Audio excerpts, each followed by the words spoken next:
বাংলাদেশে গণতন্ত্র উত্তরণের লক্ষ্যে বিএনপি প্রথম থেকেই একটি সুস্পষ্ট জাতীয় নির্বাচনী রোডম্যাপ দাবি করে আসছে। আপনারা জানেন যে আমরা এটা প্রকাশ্যভাবে দাবি করে আসছি। সুষ্ঠু, নিরপেক্ষ ও অবাধ নির্বাচন অনুষ্ঠানের উদ্দেশ্যে সরকারের নিরপেক্ষতা বজায় রাখার স্বার্থে বিতর্কিত উপদেষ্টাদের বাদ দিয়ে উপদেষ্টা পরিষদ পুনর্গঠনের জন্য আমরা দাবি জানিয়েছি। বিএনপির প্রতিটি নেতা কর্মী ব্যক্তিগতভাবে, রাজনৈতিকভাবে, পারিবারিকভাবে সবচেয়ে বেশি ক্ষতিগ্রস্ত হয়েছে আওয়ামী লীগের আমলে, এবং সেই জন্য আওয়ামী লীগের বিচার সবচাইতে বেশি দাবি করে বিএনপি। এই বিচার প্রক্রিয়া কোনোভাবে অসম্পূর্ণ থাকলে বিএনপি সরকারের দায়িত্বে যখন যাবে তখন বিচারের আওতায় এনে তা বিচার বিভাগের মাধ্যমে, স্বাধীন বিচার বিভাগের মাধ্যমে পরিপূর্ণভাবে সম্পন্ন করা হবে। নির্বাচন সংশ্লিষ্ট সংস্কার কার্যক্রম অবিলম্বে সম্পন্ন করে ডিসেম্বরের মধ্যে জাতীয় সংসদ নির্বাচন অনুষ্ঠানের জন্য দ্রুত একটি রোডম্যাপ প্রদানের দাবি আমরা জানিয়েছি।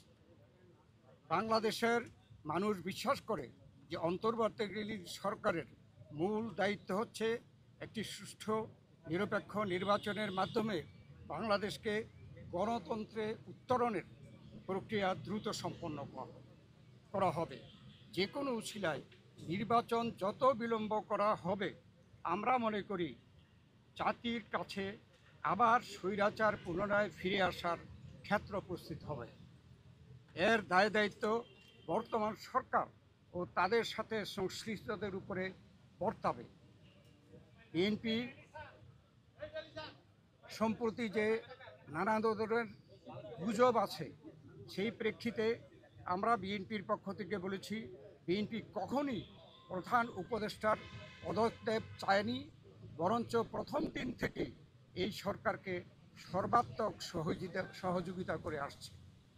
আমাদের যে আলোচনা, তার এই সারাংশ ছিল এতটুকু। আপনাদের সকলকে ধন্যবাদ। আল্লাহ হাফেজ। কোনো সুনির্দিষ্ট রোডম্যাপের আশ্বাস পেয়েছেন কিনা? আপনারা যে দাবি জানিয়েছেন, ওনারা কি বলেছেন?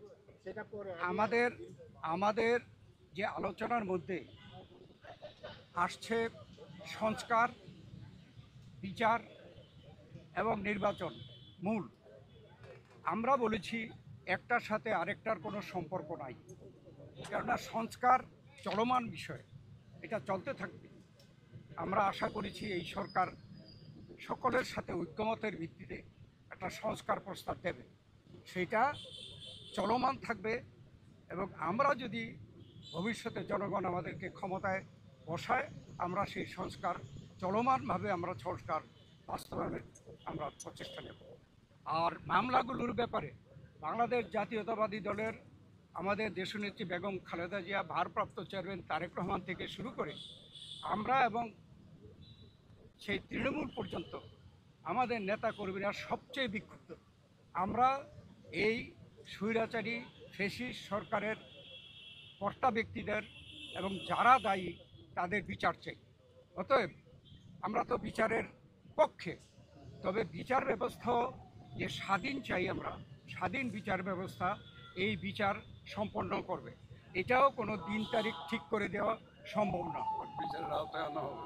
এবং আমরা বলেছি যে যেগুলো সম্পন্ন না হবে, সেগুলো যদি বিএনপি ক্ষমতায় যায়, তাহলে বিচারের আওতায় এনে স্বাধীন বিচার ব্যবস্থার মাধ্যমে এই বিচার সম্পন্ন করা হবে। আপনারা আজকে কোনো আশ্বাস পান নাই সুনির্দিষ্ট রোডম্যাপে? না, এটা স্পেসিফিক কোন রকমের এরকম কথা হয় নাই, উনি স্পেসিফিক জানান নাই। আমরা আমাদের দাবি জানিয়েছি, হয়তো বা ওনারা ওনার প্রেসের মাধ্যমে জানাবেন, সেই জন্য আমরা অপেক্ষা করব। সন্তুষ্ট কিনা? এখনো প্রতিক্রিয়া জানানোর দরকার নেই, ওনার প্রেস সেকশন কি বলে তারপরে আমরা প্রতিক্রিয়া দেব। কতটুকু হয়েছে আপনারা ওনার প্রেসকে আগে কথা বলতে বলবেন, তারপরে আমি একটু বলি। এখন আমি একটু বলি, মূলত সংস্কার এবং বিচার, নির্বাচন, এই তিনটার উপর আলোচনা হয়েছে এবং সংস্কারের ব্যাপারে আমরা এটা পরিষ্কার এবং ওনারা একমত হয়েছে সংস্কার যেখানে ঐক্যমতের ভিত্তিতে হওয়ার কথা তার ভিত্তিতে সংস্কার কাজ সম্পন্ন হবে এবং সেই কাজ অতি সহসা সম্পন্ন করা সম্ভব, এখানে কোনো দ্বিমত পোষণ করেন না। বিচার ব্যবস্থা বিচার বিভাগ করবে এবং বিচারের আওতায় আনার ব্যাপারে যে আলোচনা হয়েছে এখানে ওনাদের কোনো দ্বিমত নাই, সুতরাং ডিসেম্বরের আগেও নির্বাচন করা সম্ভব এই আলোচনা হয়েছে এখানে। উপদেষ্টার পদত্যাগের ব্যাপারে তিনটি আপনারা বিষয়। দাবি জানিয়েছেন। পদত্যাগের ব্যাপারে আমরা লিখিত তিনটি বক্তব্যে বিষয়। জানিয়েছি, আগেও জানিয়েছি।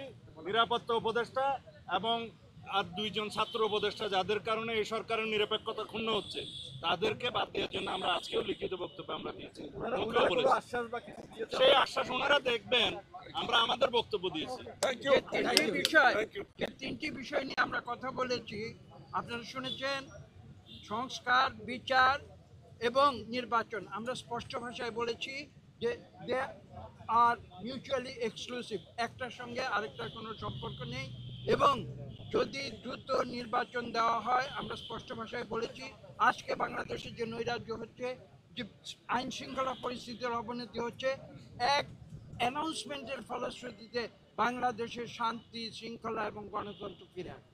ধন্যবাদ, থ্যাংক ইউ। ধন্যবাদ সবাইকে।